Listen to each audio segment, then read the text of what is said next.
Hello everyone and welcome back to Raspberry Rock, where I'm the guy pretending to be Russell. It is a beautiful September day here.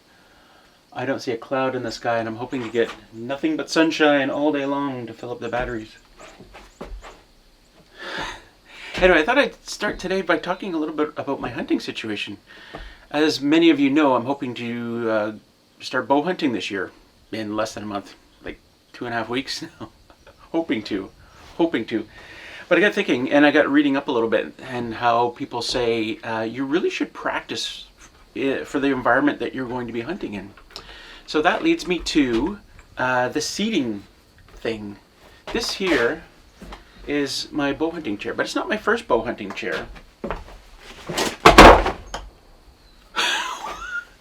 What the hell? Did you see that? This is my first bow hunting chair. The strap just ripped in two. Wait a minute. Wow, that just happened. Anyway, but actually this isn't my first hunting chair. Hold on a sec. This is my, did I just say bow hunting chair? This is my first hunting chair. I got this on advice of my buddy who I was going to go hunting with for the very first time, which was 12 years ago, 15 years ago? I don't know how many years ago. He said they just use these, and this is like stuffed with styrofoam beads. And it was much bigger at one point, but they compress because you're sitting on it and stuff. And eventually you open it up and you can put more beads in it. I found this extremely uncomfortable because then you're finding a rock or a stump or a log to sit on. You put this on, you sit on it, and my butt needs something really comfortable, or else it starts to hurt really fast. And I used this for several years, I think, and I eventually added something like this to it as well to try and make it a little more comfy, which didn't help much.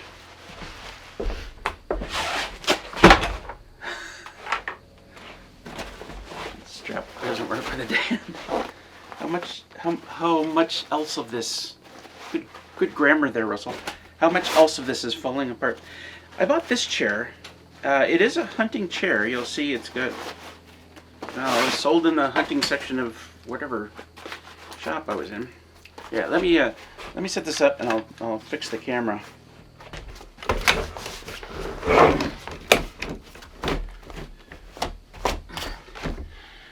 Is this gonna fall apart if I sit in it? So now this is a really comfortable chair. Very comfortable. I was very happy with it. It only had one problem. Here, let me show you.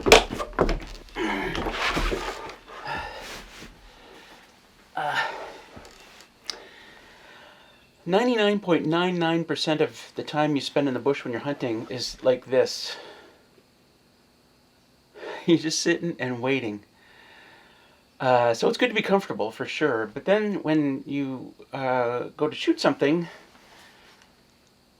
when you're in a stationary chair and you can't really sit up and move around very much, like on that beanbag thing, I could at least kind of swivel on it. But this means that I really can only hunt like from there to there, or I guess shoot from there to there. If something's over here, you can't do it unless you switch, which is really awkward.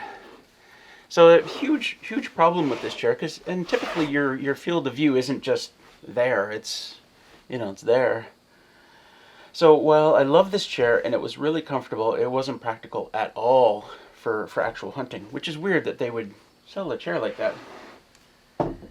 Which takes me to, and I used this one for several years too, but after I came here and built the cabin and started hunting here, I upgraded to this other one. Take a look.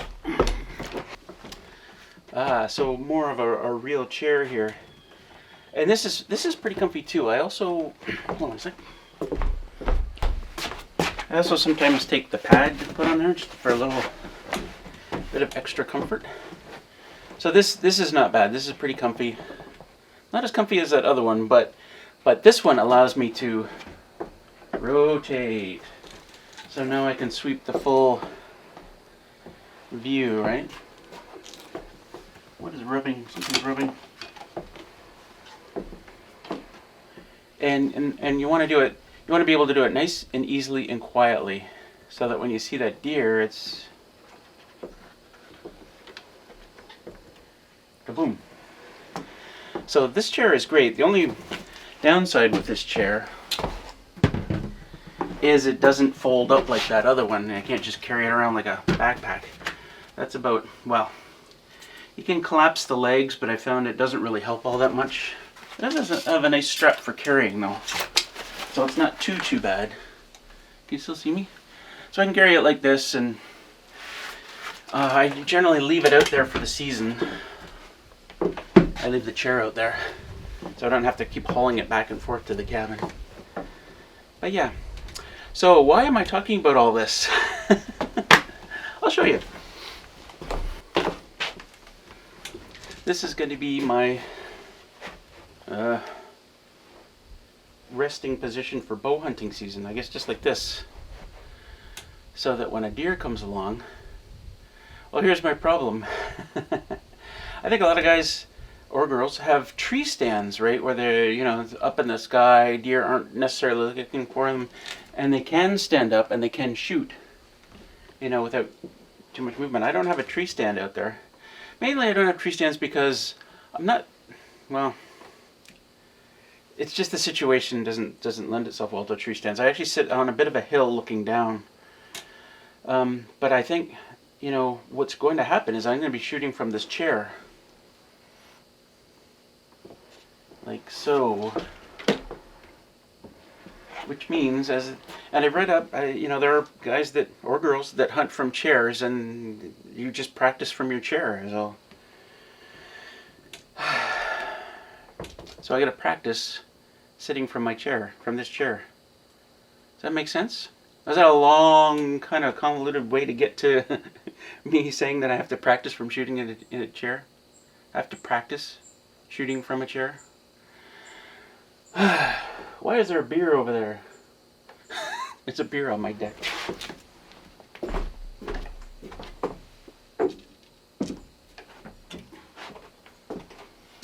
The Budweiser.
So there you go. I've only shot once since, if you watched last video and you saw me shoot, and I didn't shoot all that great, I only shot once between then and now. I knew I was tired during that video, but let's turn off that camera.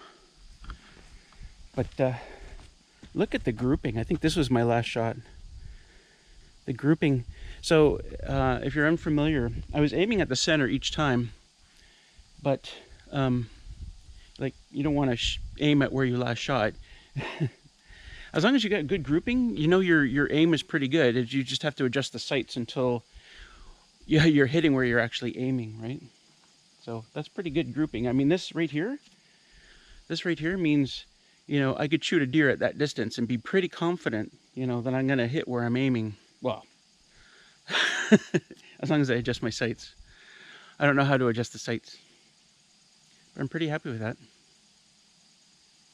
And I tell you what, shooting from a chair, that's like no different at all.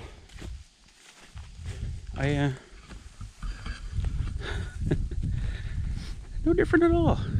Wonderful.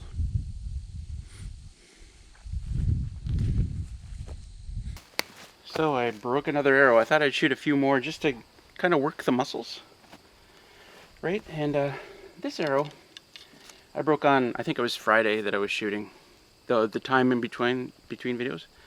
And this one got stuck in the barrel, and then as I was,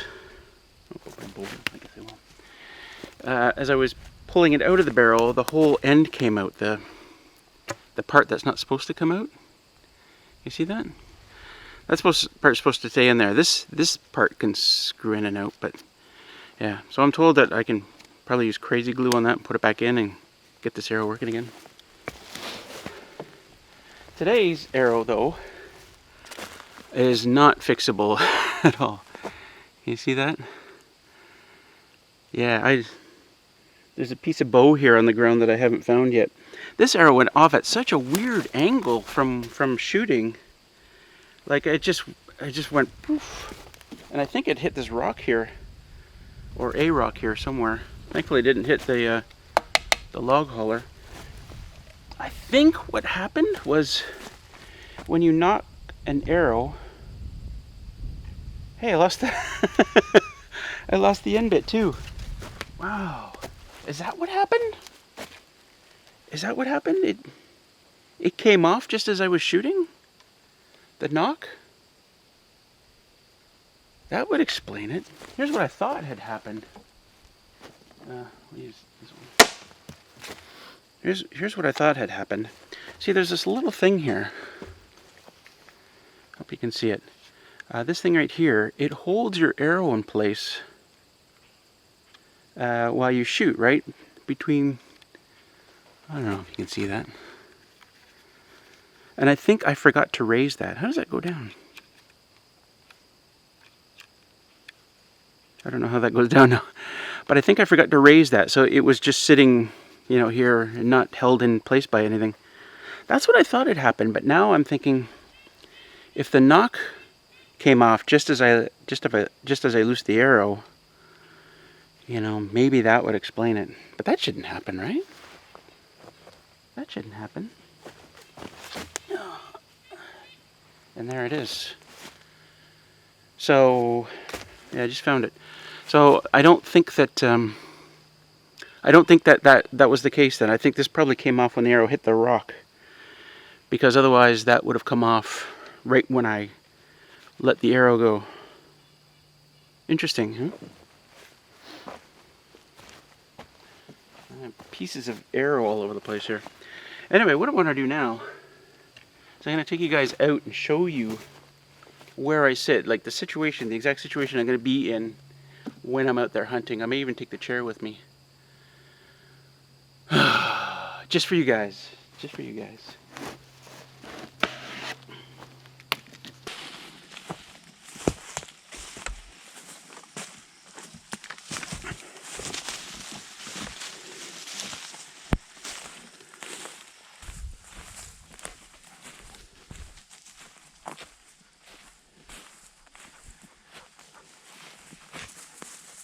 So I'm out where my second trail cam is. This is where I'm going to be hunting.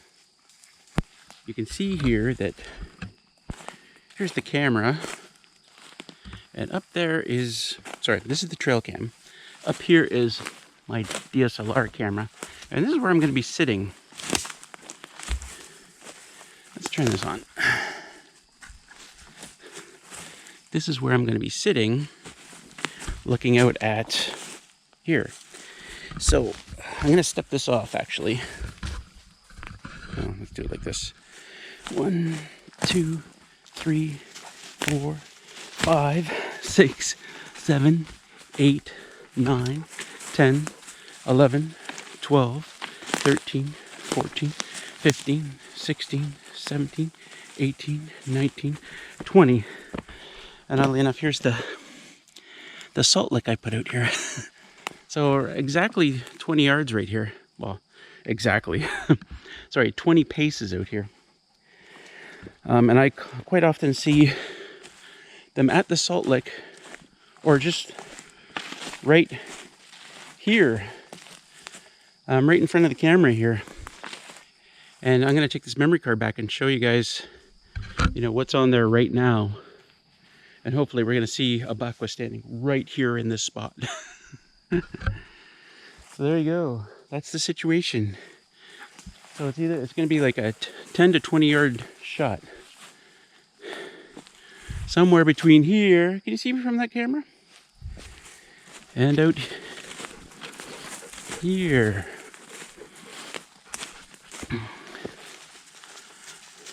Something like that. Well, yeah, here I am out here in these shorts. Like, that's brave, Russell. The undergrowth was a bit much. Well, not too much, but whatever. We'll check for ticks later. But now let's go take a look at what's on the trail cam card, memory card.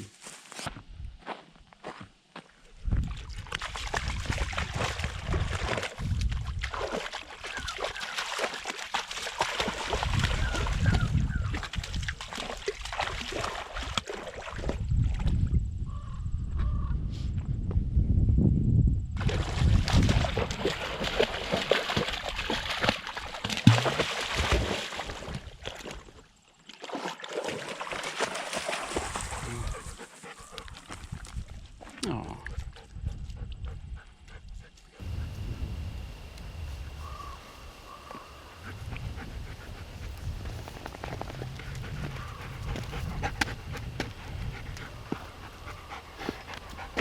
It's a good looking cabin. I think I'd like to live there.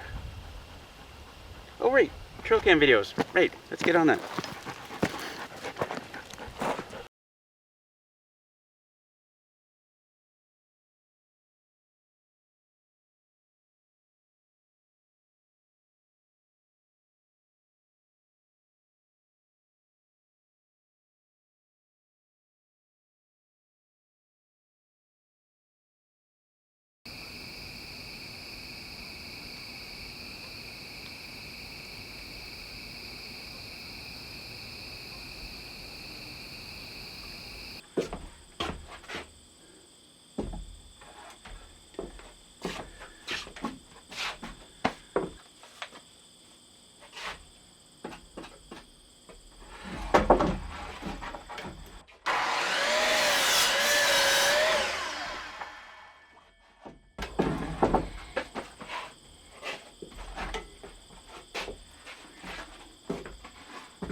Working on this wall today, but I want to show you a couple of things. Come closer, come closer.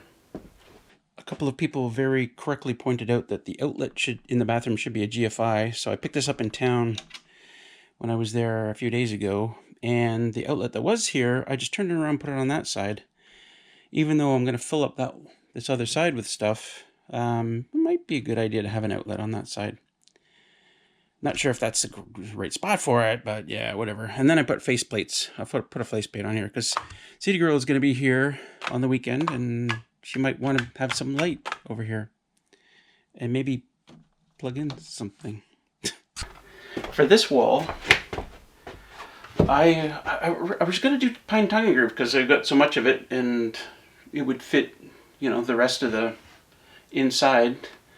But we're not going to see much of this wall because I'm going to put some kind of coat rack in here and shelves for boots and stuff. And shelving above for, you know, winter stuff when it's summer. I want to cover this whole wall with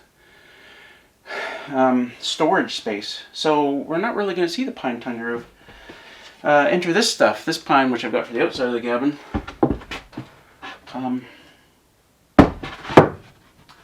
I think that's gonna be fine, right?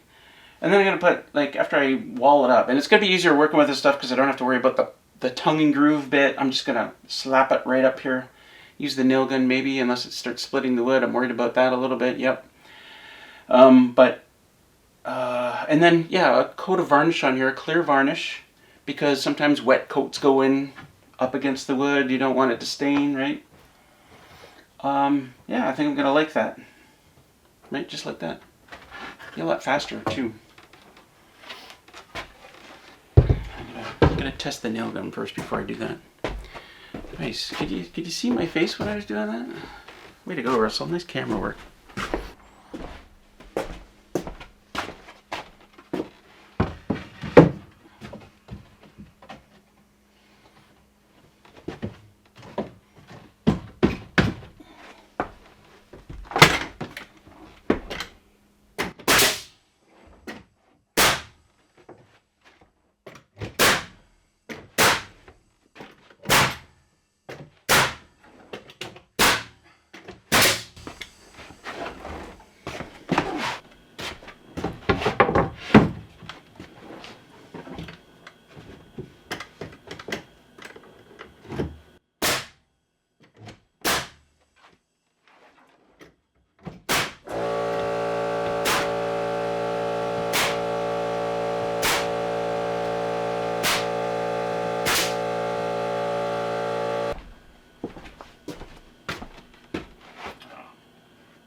What a crappy day it's been. I got 5 boards up, and I didn't show it, but so many things went wrong. So many things were wrong. I mean, like 2 of the boards that I put up, they were just wrong, and I had to smack them off and redo them. And these boards don't come off in one piece; they come off in many pieces. It's just everything was going wrong. I couldn't believe it. I couldn't even get the first board started right. I was like, the floor wasn't level or something, and oh my god, what a shit show. It's one of those days where I just want to, like, you know, I'm going to a dark place. Anyway, I got some gifts sent to me. What the heck? Can't figure out how to. Oh, I see. Got some gifts, so I thought I'd share them. This one.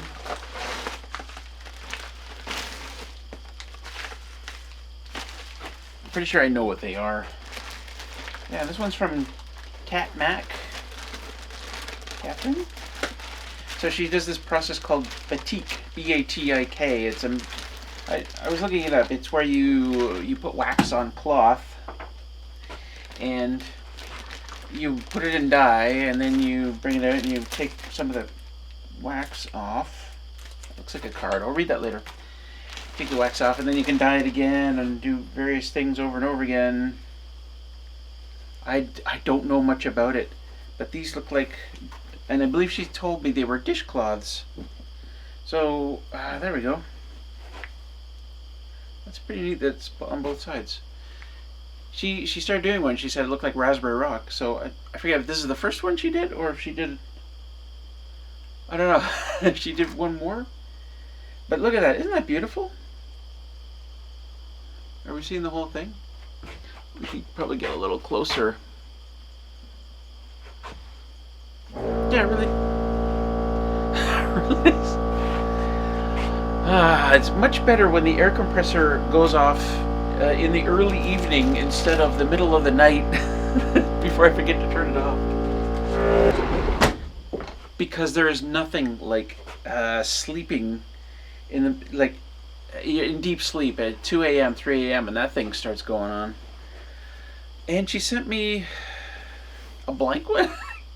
I guess I'll have to read the note. I'll read the note. But very, very nice. And then, so then there's this one, and I'm pretty sure this is from Tim Keegi. In fact, it says right on there, Tim Keegi. And I also know what this is. Tim's a bit of a painter, and he's already showed me the picture, or sent me a picture of what this is. And when City Girl gets here, she's gonna have to find a spot to hang this. I'm trying to be really careful. I don't want to put a knife straight down the picture.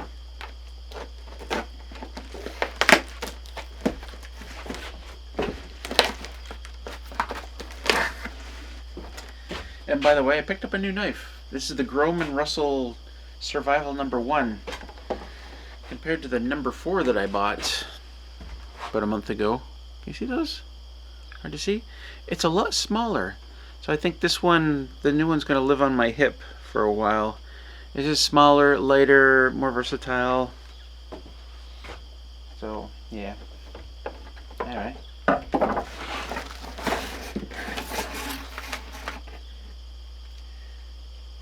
What's this for?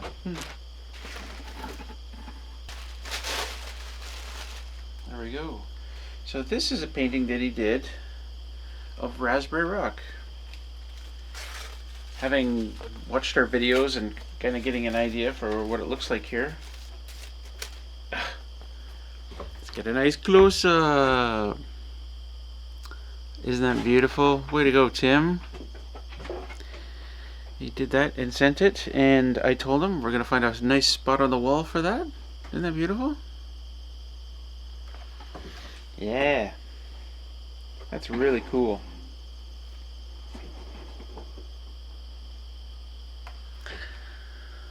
And then we got something from Amazon. What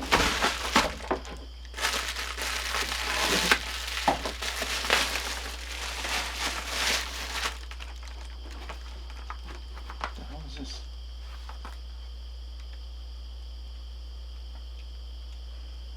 Oh. Somebody must have bought this for me. I didn't buy this. It's a metal detector. It's not the kind of metal detector that I would have that comes to mind. What the heck?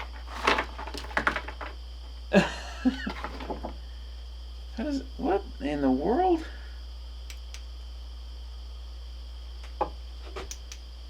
Probably needs batteries. Yep, they need. What kind of? Is that a 9-volt? Wow, I've never seen a metal detector like this before. Is this a mistake? Nope, Russell, Raspberry Rock. Okay, so this may be a gift from somebody. I've never seen anything like this before. Peekaboo. Metal detector. I don't. It shows a picture of metal detection. Alright, I'm gonna have to read the manual. I don't know if it could be any smaller. But I'll have to take a look at that. And it even comes with a pouch. How would you do this? Okay, so I think what this is if you remember a couple of years ago, I found this old hunk of metal on my property that way, like half a kilometer, where there should be nothing. There's nothing else out there. It's an old wood stove. I know that, but I did a video called "What the heck is this thing?" I think I called it, and so a lot of people chimed in what they thought it was. And then somebody was asking recently, "Hey, have you gone back there with a metal detector and see what else is there?" And I said, "No, I really want to do that. I got to get a metal detector and do that." This is not what I was thinking, though. Everybody's seen those guys or girls on the beaches with those long things with got the great big disc on the bottom, and they're sweeping back and forth. Maybe it's one-handed. Those metal detectors. That's what I was thinking. I wasn't thinking this. This is not the first thing that came to mind. I can't imagine myself walking around, but I don't know. I'll have to read about on how this works and how close you have to be. That's so weird. Anyway, thank you for whoever that was. I'll find out. I forget who was asking about that. So Kathleen and Tim, thank you very much, guys, for the beautiful art that you've sent to us. We're gonna figure out where to put them when City Girl gets here. City Girl's coming here this weekend. Will we be live streaming? I don't know. It's going to depend on the internet. 9 times out of 10, I look at our connection to the tower and it's pretty poopy. So, there's nothing we can do at that point. But like last Saturday, it was that 1 time out of 10 when it was fine, and I live streamed. And now we've got this other problem where I keep getting blocked because of copyright protection, but that's a whole different thing. So thanks for joining us, everyone. We love you all and stuff, and we'll see you in the next video. Peace out.